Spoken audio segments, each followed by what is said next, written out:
Here's what I want to touch on. I think the middle class, the threat, the demolition, if you will, of the middle class is an existential threat to the United States of America. I think Biden and the Democrats. Now, listen, let me get something straight. Let me make something emphatically clear. Everything that's happening in the United States right now, the pain that you're going through is intentional. Don't believe one Democrat running for office that this is not what they wanted. Now, did they want things to transpire this quickly and you to feel the pain at the pump so drastically and quickly? Perhaps not. But ultimately, this is where their policies lead.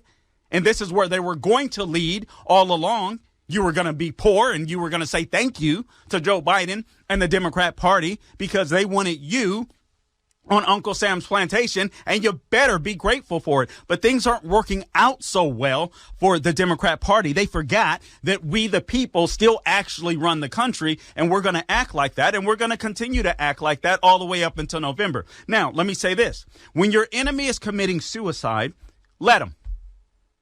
Let me say that again. When your enemy is committing suicide, let him. I think one of the biggest stories of the week, still one of the biggest stories of the week that many people have kind of moved along from, is the fact that we had 10 GOP Senate members that sided with anti-American leftists in order to undermine your Second Amendment rights. Now, let me say this again. When your enemy is committing suicide, let him. Let me give you some poll numbers. I did this on my podcast. I did it on my local show. I felt like it was important enough that if Dennis Prager is willing to give me this platform to speak about this, I think this is one of the most important things we can do. There's no doubt we need to recognize that leftists are destroying the United States of America. No doubt about it. And I think a lot of Democrats as well, liberals and well-intentioned, well-meaning Democrats are complicit because they voted for the people on the left, and not many of them have stood up against the people on the left. So I think we are in a precarious position, those of us that love America. But I think we need to start calling these people out. I think that white leftists, white liberals are extremely dangerous for the country. And dare I say this, I'm going to offend some of you. I'm going to rattle some of you. I think the truth of the matter is weak Republicans are just as dangerous to the country. Why do I say that? Carl, how could you say such a thing?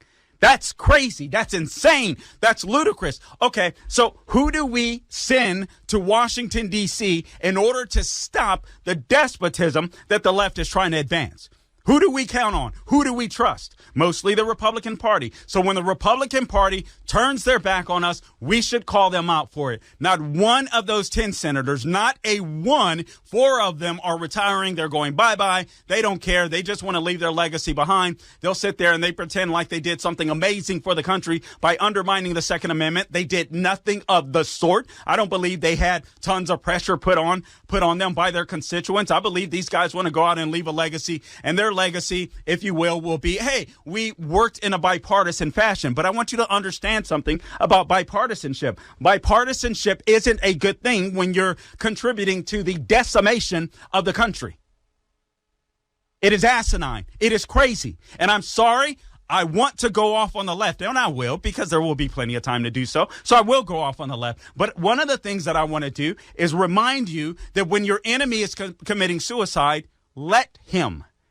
Let him. Now, I hate to call those in the Democrat Party my enemies. And I don't mean my neighbor. I don't mean my friends. I don't mean those that I may attend church with. I don't mean any of those people. I mean the radical left. That's who I mean.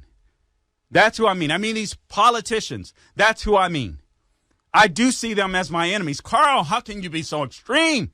Well, imagine what the founders of this country felt like when they had to fight against their countrymen in order to hand us this great country. Imagine what they felt like. Everything that you're experiencing today isn't anything new. Hat tip, Breitbart, a poll, Joe Biden's job approval is underwater in 48 states. 33% approval overall. 33% approval overall. And yet we want to go ahead and work with this guy.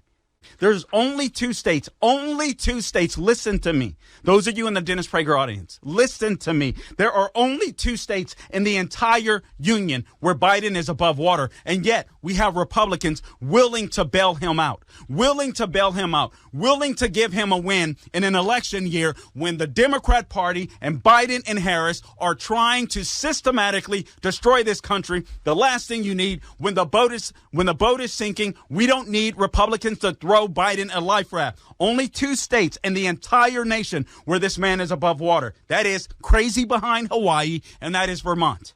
In Hawaii, he has a 50% approval rating, 38% disapprove.